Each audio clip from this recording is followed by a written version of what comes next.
क्या राजस्थान में कोई एक भर्ती भी अशोक गहलोत के कार्यकाल में ऐसी हुई है जिसपे सवाल नहीं?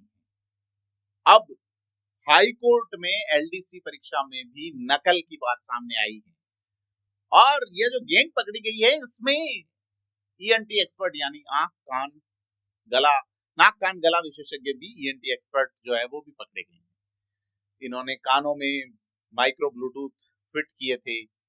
इन्हें सिक्योरिटी एजेंसियां यूज करती हैं। तो बड़ा सवाल ये है कि किस दिशा में जा रही हैं भर्तियां और किस दिशा में जा रहा है सिस्टम, क्योंकि हाईकोर्ट एलडीसी भर्ती परीक्षा 2022 में जिस पेपर लीक गैंग ने नकल करवाई उसमें ईएनटी एक्सपर्ट का शामिल होना, साथ में माइक्रो स्पाई ईयरपीस ब्लूटूथ, जिसमें ये ब्लूटूथ जो ईएनटी डॉक्टर की मदद के बिना कान में ना तो फिट हो सकते हैं और नहीं बाहर निकाले जा सकते हैं।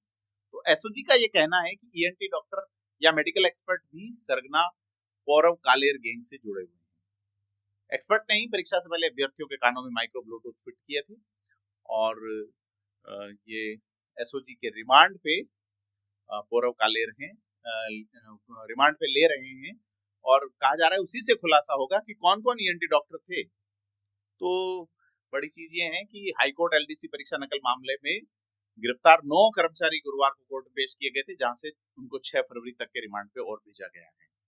तो बड़ी चीज ये है कि ये लोग नौकरी नकल करते हुए हासिल कर रहे थे।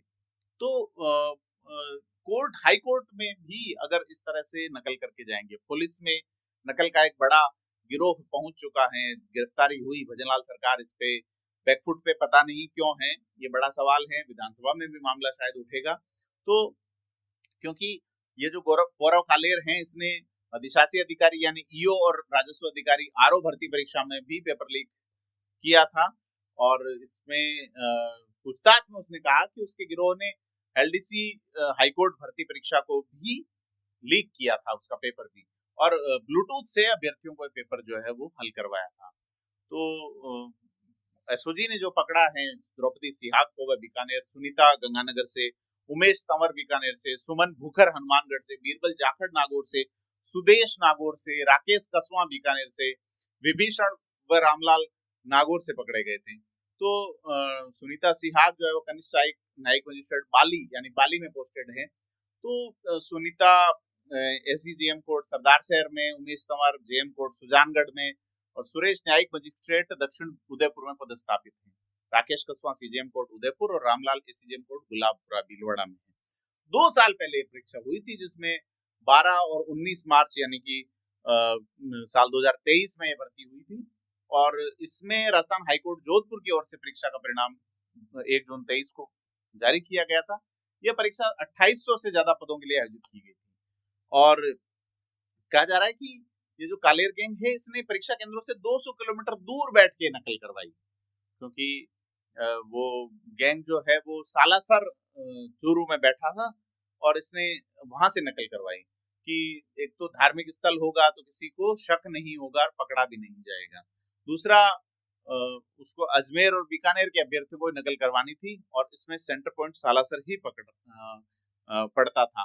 तो एसओजी का ये कहना है कि माइक्रो स्पाई ईयरपीस का एक छोटा वायरलेस डिवाइस है। इसका कारण है कि यह मक्खी जैसे आकार का होता है, ऐसे में आसानी से दिखाई नहीं देता और ब्लूटूथ से मोबाइल से जुड़ता है। इसका इस्तेमाल गुप्तचर एजेंसियां और टेलीकॉम सेक्टर में होता है। तो अभ्यर्थियों को माइक्रो ब्लूटूथ से परीक्षा केंद्रों पर नकल वाली बात सामने आने पर ये कहा जा रहा है कि ये ब्लूटूथ कान के अंदर होते हैं, ऐसे में बाहर से दिखाई नहीं देते। एसओजी के तकनीकी विश्लेषण में ये भी मिला है कि 21 में से 16 को जो है वो पौरव कालेर गिरोह ने नकल करवाई और अन्य 5 को भी संदिग्ध माना गया। साथ ही 18 संदिग्ध परीक्षार्थी जो हैं उनके भी ब्लूटूथ से नकल करने के सबूत मिले हैं। तो बड़ी चीज ये है कि पटवारी भर्ती परीक्षा में भी ये पौरव गैंग जो है नकल गैंग ये सामने आया था और पहले ब्लूटूथ लगी चप्पलों के मामले में कुछ लोग पकड़े गए थे। साथ ही वो है कि वह एक राजाराम बिश्नोई नाम का कोई अभ्यर्थी था, उसके साथ मिलके इस तरह से अभ्यर्थियों को ढूंढता था जो नकल करके और 5 से 7 लाख रुपए की नकल। तो बड़ी चीज ये है कि राजाराम जो है उसका गिरोह पौरव से दी जाने वाली जानकारियों से संचालित होता था और इसका एक और सक्रिय सदस्य बाबूलाल मूंड परीक्षार्थियों को चिन्हित करता था और गौरव को मिलवाता था। अब एसओजी का ये कहना है कि डॉक्टर्स जो है उनको पकड़ना बाकी है। तो कौन डॉक्टर थे जिन्होंने, ईएनटी के कौन डॉक्टर थे जिन्होंने कानों में ब्लूटूथ फिट किए थे? हमारी नजर बने रहेगी। आपसे अपील है कि थिंक 360 को सब्सक्राइब करें। और क्या सोचते हैं आप इस तरह के घटनाक्रमों के बारे में, इस तरह के अपराध, इस तरह के सिंडिकेट के बारे में?